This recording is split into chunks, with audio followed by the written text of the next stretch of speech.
ಯುವತಿ ಮೇಲೆ ಬಸ್ ಹತ್ತಿಸಲು ಮುಂದಾದ ಬಿಎಂಟಿಸಿ ಬಸ್ ಚಾಲಕ. ಯುವತಿ ದೂರು, ಚಾಲಕ ಅಮಾನತು. ಆಟೋ ಚಾಲಕನಿಗೆ ಯುವತಿ ಚಪ್ಪಲಿ ಏಟು. ದೂರು ನೀಡಿದ ಆಟೋ ಚಾಲಕ. ಯುವತಿ ಗಡಿಪಾರಿಗೆ ಆಗ್ರಹ. ಮಂಡ್ಯ ಮಿಮ್ಸ್ನಲ್ಲಿ ಬಾಲಕಿ ಸಾವು. ವೈದ್ಯರ ವಿರುದ್ಧ ನಿರ್ಲಕ್ಷ್ಯ ಆರೋಪ, ತನಿಖೆಗೆ ಆಗ್ರಹ. ಮೊಂಡುತನ ಬಿಡದ ಕಮಲ್ ಹಾಸನ್. ಕಮಲ್ ಸಿನಿಮಾ ರಿಲೀಸ್ ಆದ್ರೆ ಬೆಂಗಳೂರು ಬಂದ್ ಎಚ್ಚರಿಕೆ.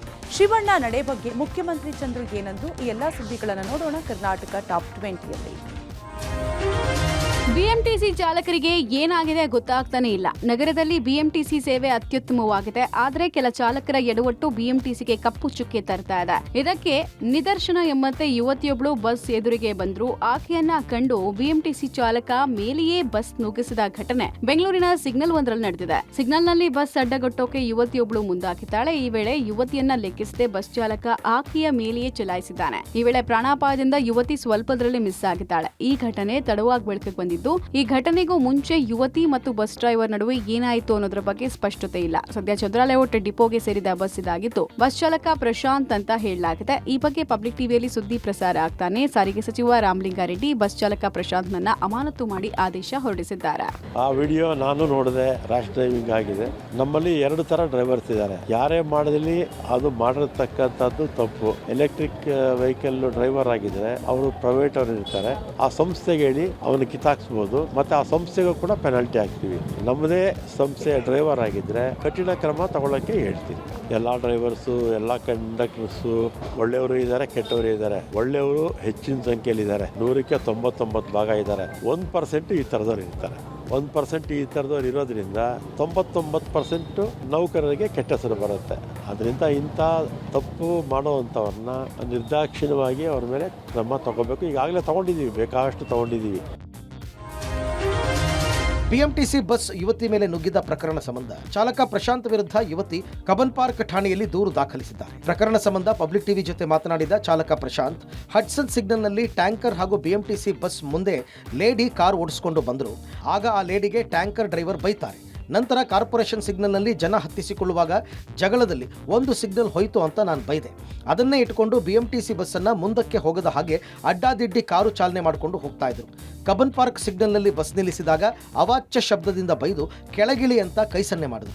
ನನ್ನ ತಪ್ಪು ಇಲ್ಲದೆ ನಾನೇಕೆ ಕೆಳಗಡೆ ಇಳಿಲಿ ಅಂತ ಎಡಭಾಗಕ್ಕೆ ಬಸ್ ಚಲಾಯಿಸಿದ್ದೆ ಹೊರತು ಯುವತಿಯ ಮೇಲೆ ನುಗ್ಗಿಸಲು ಪ್ರಯತ್ನಿಸಿಲ್ಲ ಅಂತ ಸ್ಪಷ್ಟನೆ ನೀಡಿದ್ದಾರೆ. ಹಡ್ಸನ್ ವೃತ್ತದಲ್ಲಿ ಲೆಫ್ಟ್ ಸೈಡ್ ಇಂದ ಒಂದು ಲಾರಿ ಮತ್ತು ಬಸ್ಸಿನ ಮಧ್ಯದಲ್ಲಿ ನುಗ್ಗಿದ್ರು. ಮುಂದೆ ಸಿಗ್ನಲ್ ಬಿದ್ದ ಮೇಲೆ ಮುಂದೆ ಹೋಗ್ಬಿಟ್ಟು ಏನ್ರಿ ಹಂಗ್ ನುಗ್ಗಿದಿರಲ್ಲ ಅಂತ ಹೇಳ್ಬಿಟ್ಟು ಕೈ ತೋರಿಸಿ ಬರೀ ಆಕ್ಷನ್ ಮಾಡಿದೆ ಅಷ್ಟೇ. ಅವ್ರು ಹಿಂದೆ ಮುಂದೆ ಲೆಫ್ಟ್ ರೈಟ್ ನನ್ನ ಮುಂದೆ ಹೋಗಕ್ ಬಿಡದೆ ಸಿಗ್ನಲ್ ಅಲ್ಲಿ ನಿಲ್ಲಿಸಿದ್ದೆ. ಇಳಿಯೋ ಕೆಳಗೆ ಅಂತ ನನ್ನ ಮೇಲೆ ಇದು ಮಾಡಿದ್ರು.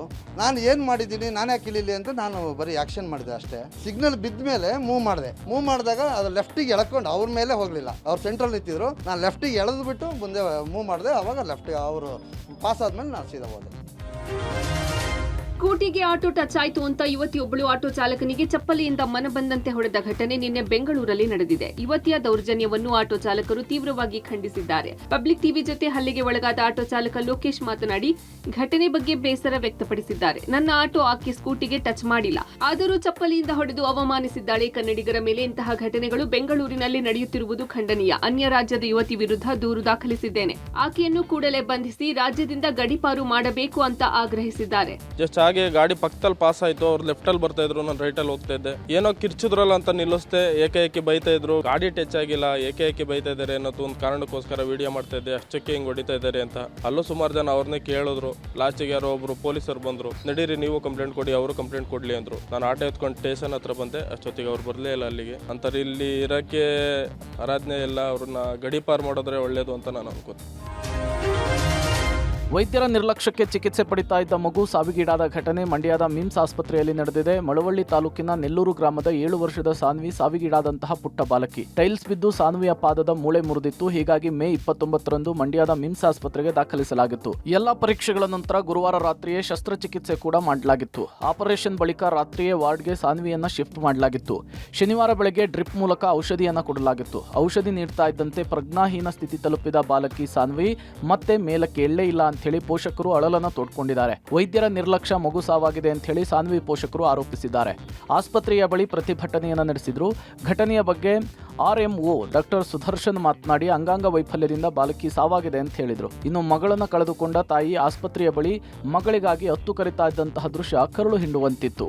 ಒಬ್ಳೆ ಮಗಳು ಈಗ 6 ತಿಂಗಳಲ್ಲಿ ಒಂದು ಮಗು ಆಗಿ ಅದು ಸತ್ತಾಯ್ತು. ಈಗ ಇವಳೊಬ್ಳೆ ಮಗಳು ನನಗೆ ಸಾಕು ಅನ್ಕೊಂಡಿದ್ದೆ. ನನಗೆ ಈ ಮಗಳು ನನಗೆ ಮೋಸ ಆಯ್ತಲ್ಲ. ಅವರು ಡಾಕ್ಟ್ರು ನಾವು ಬೇರೆ ಕಡೆ ಬರ್ಕೊಡು ಅಂತ ನಾನು ಮನೆಯಲ್ಲಿ ಹೇಳಿ ಫೋನ ಮಾಡಿದ್ರು. ಇಲ್ಲೇ ಕ್ಯೂರ್ ಆಯ್ತದೆ ಅಂತ ಅಂದ್ರದ್ದೇ. ಟೈಲ್ಸ್ ಪೀಸ್ ಬಿದ್ದು ಕಿರುಬೆರಳು ಸ್ವಲ್ಪ ಫ್ರಾಕ್ಚರ್ ಆಗಿ ನೈಟು ಆಪರೇಷನ್ ಮಾಡಿದ್ದಾರೆ. ಅದಾದ ತಕ್ಷಣ ಆ ಮಗು ಚೆನ್ನಾಗೇ ಇದೆ. ಈಗ ಮಾಮೂಲಿ ಜನರಲ್ ವಾರ್ಡ್ಗೆ ಶಿಫ್ಟ್ ಮಾಡಿದ್ದಾರೆ. ಚೆನ್ನಾಗಿ ಆಕ್ಟಿವ್ ಆಗಿ ಇತ್ತು. ಒಂದೆರಡು ಟೈಮ್ ಯಾವಾಗ ವಾಮಿಟ್ ಆಗ್ತೋ ಇವ್ರಿಗೆ ಸ್ವಲ್ಪ ಭಯ ಆಯಿತು. ಆಪರೇಷನ್ ಮಾಡಿದವರು ಇಲ್ಲಪ್ಪ ಮಕ್ಕಳು ಡಾಕ್ಟ್ರು ಅಲ್ಲಿಗೆ ಬರ್ತೀವಿ. ಮಂಡ್ಯದ ಮಿಮ್ಸ್ ಆಸ್ಪತ್ರೆಯಲ್ಲಿ ಮಗು ಸಾವಿನ ಪ್ರಕರಣ ಸಂಬಂಧ ಗಂಭೀರ ಸ್ವರೂಪವನ್ನು ಪಡ್ಕೊಂಡಿದೆ. ವೈದ್ಯರ ನಿರ್ಲಕ್ಷ್ಯದಿಂದ ಮಗು ಸಾವಿಗೀಡಾಗಿದೆ ಅಂತ ಮೃತ ಬಾಲಕಿ ಸಾನ್ವಿ ಪೋಷಕರು ಗಂಭೀರ ಆರೋಪ ಮಾಡಿ ಪ್ರತಿಭಟನೆ ನಡೆಸಿದರು. ಜಿಲ್ಲಾಸ್ಪತ್ರೆಗೆ ಮಿಮ್ಸ್ ನಿರ್ದೇಶಕ ನರಸಿಂಹಮೂರ್ತಿ, ಎಸ್ಪಿ ಮಲ್ಲಿಕಾರ್ಜುನ್ ಬಾಲದಂಡಿ ಭೇಟಿ ಕೊಟ್ಟು ಮಾಹಿತಿಯನ್ನ ಪಡ್ಕೊಂಡ್ರು. ಸ್ಥಳಕ್ಕೆ ಮಿಮ್ಸ್ ನಿರ್ದೇಶಕ ಎಸ್ಪಿ ಆಗಮಿಸ್ತಾ ಇದ್ದ ಹಾಗೆ ಆಕ್ರೋಶಗೊಂಡ ಮಗುವಿನ ಪೋಷಕರು ಹಾಗೂ ಪ್ರತಿಭಟನಾಕಾರರು ವೈದ್ಯರ ನಿರ್ಲಕ್ಷ್ಯಕ್ಕೆ ಮಗು ಬಲಿಯಾಗಿದೆ, ಎಫ್ಐಆರ್ ದಾಖಲಿಸಿ ತಪ್ಪಿತಸ್ಥರನ್ನ ವಜಾ ಮಾಡಬೇಕು ಅಂತ ಒತ್ತಾಯಿಸಿದ್ರು. ಇದೇ ಸಂದರ್ಭದಲ್ಲಿ ಮಿಮ್ಸ್ ನಿರ್ದೇಶಕರನ್ನ ಕ್ಲಾಸ್ ತೆಗೆದುಕೊಂಡ ಪ್ರತಿಭಟನಾಕಾರರು ಸ್ಥಳದಲ್ಲೇ ಮಗುವಿಗೆ ಪರಿಹಾರ ಘೋಷಣೆ ಮಾಡುವಂತೆ ಒತ್ತಾಯಿಸಿದ್ರು. ಇದೇ ವೇಳೆ ಪ್ರತಿಭಟನಾಕಾರರನ್ನ ಸಮಾಧಾನ ಪಡಿಸೋಕೆ ಮುಂದಾದ ಎಸ್ಪಿ ಸಾವಿನ ಬಗ್ಗೆ ತನಿಖೆ ನಡೆಸಲಾಗುತ್ತೆ ಅಂತ ಭರವಸೆ ಕೊಟ್ಟರು. ಇನ್ನು ಬಾಲಕಿ ಮೃತದೇಹವನ್ನು ಮರಣೋತ್ತರ ಪರೀಕ್ಷೆಗೆ ಮೈಸೂರಿನ KR ಆಸ್ಪತ್ರೆಗೆ ರವಾನೆ ಮಾಡಲಾಯಿತು. ಈ ಒಂದು ಸಾವಿಗೆ ಕೆಲವೊಂದು ವೈದ್ಯರು ಮತ್ತು ಆರ್ಥೋಪೆಡಿಷಿಯನ್ ಇರ್ಬೋದು, ಬೇರೆ ಬೇರೆ ವೈದ್ಯರ ಒಂದು ಕಾರಣ ಇದೆ ಅಂತೇಳಿ ಒಂದು ದೂರನ್ನು ಕೊಟ್ಟಿದ್ದಾರೆ. ಯಾವ ಒಂದು ವೈದ್ಯರ ನಿರ್ಲಕ್ಷ್ಯದಿಂದ ಸಾವಾಗಿದೆ ಮತ್ತು ಸಾವಿಗೆ ಏನು ಕಾರಣ ಎನ್ನುವುದರ ಬಗ್ಗೆ ಸಮಗ್ರವಾಗಿ ತನಿಖೆ ಮಾಡಿ ಮುಂದಿನ ವರದಿಯನ್ನು ಸಲ್ಲಿಸ್ತೀವಿ. ಕನ್ನಡ ಹುಟ್ಟಿದ್ದೇ ತಮಿಳಿನಿಂದ ಅಂತ ಹೇಳಿ ಕನ್ನಡಿಗರ ಕೆಂಗಣ್ಣಿಗೆ ಗುರಿಯಾಗಿರುವ ನಟ ಕಮಲ್ ಹಾಸನ್ ಅದ್ಯಾಕೋ ತಮ್ಮ ಮೊಂಡಾಟವನ್ನ ಮುಂದುವರಿಸಿರುವುದು ಕನ್ನಡಿಗರ ಆಕ್ರೋಶದ ಕಿಚ್ಚು ಮತ್ತಷ್ಟು ಹೆಚ್ಚಾಗುವಂತೆ ಮಾಡಿದ್ದಾರೆ. ಕಮಲ್ ಹಾಸನ್ ಹೇಳಿಕೆ ಖಂಡಿಸಿ ರಾಜ್ಯದಲ್ಲಿ ಕಳೆದ 3-4 ದಿನಗಳಿಂದ ಪ್ರತಿಭಟನೆ ನಡೆಯುತ್ತಲೇ ಇದೆ. ಆದರೂ ಕನ್ನಡಿಗರ ಕ್ಷಮೆ ಯಾಚಿಸದ ಕಮಲ್ ಹೋದಲ್ಲಿ ಬಂದಲ್ಲಿ ತಮ್ಮ ಹೇಳಿಕೆಯನ್ನ ಸಮರ್ಥಿಸಿಕೊಂಡು ಅಡ್ಡಾಡ್ತಾ ಇದ್ದಾರೆ. ಇದರಿಂದ ಕೆಂಡ ಕಾರುತ್ತಿರುವ ಕನ್ನಡ ಪರ ಸಂಘಟನೆಗಳು ಒಂದ್ ಹೆಜ್ಜೆ ಮುಂದೆ ಹೋಗಿವೆ. ಜೂನ್ 5ಕ್ಕೆ ಕಮಲ್ ಹಾಸನ್ ಸಿನಿಮಾ ರಿಲೀಸ್ ಆದರೆ ಬೆಂಗಳೂರು ಬಂದ್ ಮಾಡೋ ಎಚ್ಚರಿಕೆಯನ್ನ ನೀಡಿದ್ದಾರೆ. ಹಾಗೆ ನಗರದ ಎಲ್ಲ ಥಿಯೇಟರ್ಗಳಿಗೂ ಭೇಟಿ ನೀಡಿದ ಕರವೇ ಕಾರ್ಯಕರ್ತರು ಕಮಲ್ ಹಾಸನ್ ಸಿನಿಮಾ ರಿಲೀಸ್ ಮಾಡದಂತೆ ಮನವಿ ಮಾಡಿದ್ದಾರೆ. ಇತ್ತ ನಿನ್ನೆ ಅಷ್ಟೇ ಕಮಲ್ ಹಾಸನ್ ಸಿನಿಮಾ ರಿಲೀಸ್ ಮಾಡೋದಾಗಿ ಮಾಗಡಿ ರೋಡ್ನ ವಿಕ್ಟರಿ ಥಿಯೇಟರ್ನ ಮಾಲೀಕರು ಘೋಷಣೆ ಮಾಡಿದ್ದರು. ಈ ಬಗ್ಗೆ ತೀವ್ರ ಆಕ್ರೋಶ ವ್ಯಕ್ತವಾದ ಹಿನ್ನೆಲೆಯಲ್ಲಿ ಇದೀಗ ಯೂ ಟರ್ನ್ ಹೊಡೆದಿದ್ದಾರೆ. ಬಿಡುಗಡೆಯ ವಿವಾದ ಬಗೆಹರಿದಿಲ್ಲ ಅಂತ ಪೋಸ್ಟ್ ಹಾಕಿ ಯೂ ಟರ್ನ್ ಹೊಡೆದಿದ್ದಾರೆ. ಬೆಂಗಳೂರಲ್ಲಿ ಬಂದು ಕ್ಷಮೆ ಕೇಳದೆ ಬಿಡುಗಡೆ ಆದ್ರೆ ಬೆಂಗಳೂರು ಬಂದ್ ಸಹ ಆಗ್ಬಹುದು.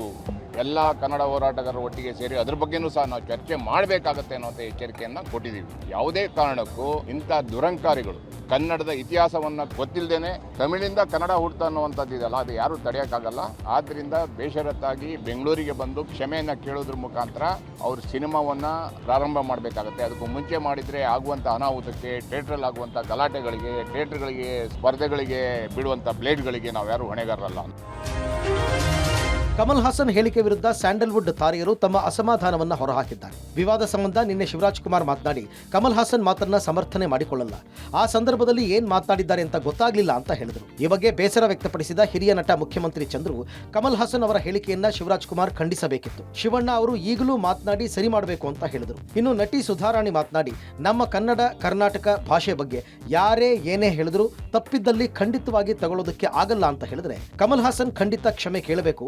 ಅವರ ಚಿತ್ರ ಬಿಡುಗಡೆ ಬಗ್ಗೆ ದೊಡ್ಡವರಿದ್ದಾರೆ, ನೋಡ್ಕೋತಾರೆ ಅಂತ ರಚಿತಾ ರಾಮ್ ತಿಳಿಸಿದರು. ತನ್ನ ಕುಟುಂಬನ ನೆಟ್ಟಿಗೆ ನೋಡ್ಕೊಳಕ್ ಆಗದೆ ಇರ್ತಕ್ಕಂಥನು ಭಾಷೆ ಬಗ್ಗೆ ಜ್ಞಾನ ಇಲ್ಲದೆ ನಾನು ಹೇಳಿದ್ದೆ ಸರಿ ಧೋರಣೆಯಲ್ಲಿ ಮಾತಾಡ್ತಾ ಇದ್ದಾನೆ. ಅದು ಅವರು ಖಂಡಿಸ್ಬೇಕಾಗಿತ್ತು ತಮಿಳುನಾಡವರು. ಅದೆಲ್ಲ ಹೋಗ್ಲಿ ಅಂತ ಅಂದ್ರೆ ಅಲ್ಲಿ ಸಾಕ್ಷಿ ಪ್ರಜ್ಞೆಯಾಗಿ ಕೂತಿದ್ದಂತ ನಮ್ಮ ರಾಜ್ಕುಮಾರ್ ಅವರ ಮಕ್ಕಳು ಯಾಕೆ ಸುಮ್ಮನಾದ್ರು ಪಲಾಯನವಾದಕ್ಕೆ ಹೋಗ್ಬಿಟ್ರಲ್ಲ, ಅರಿವಿನ ಕೊರತೆಯಿಂದಲೋ ಏನೋ ಒಟ್ಟಿನಲ್ಲಿ ಪಲಾಯನವಾದ ಆದ್ರು. ನಮ್ಮ ಶಿವಣ್ಣ ಅವರು ಮತ್ತೆ ಈಗಲೂ ಪ್ರತಿಪಾದಿಸಬೇಕೇನು ಅಂತಂದ್ರೆ ನಾನು ನನ್ನ ಕುಟುಂಬನ ಹೊಡೆಯೋದಕ್ಕೆ ಧನ್ಯವಾದಗಳು.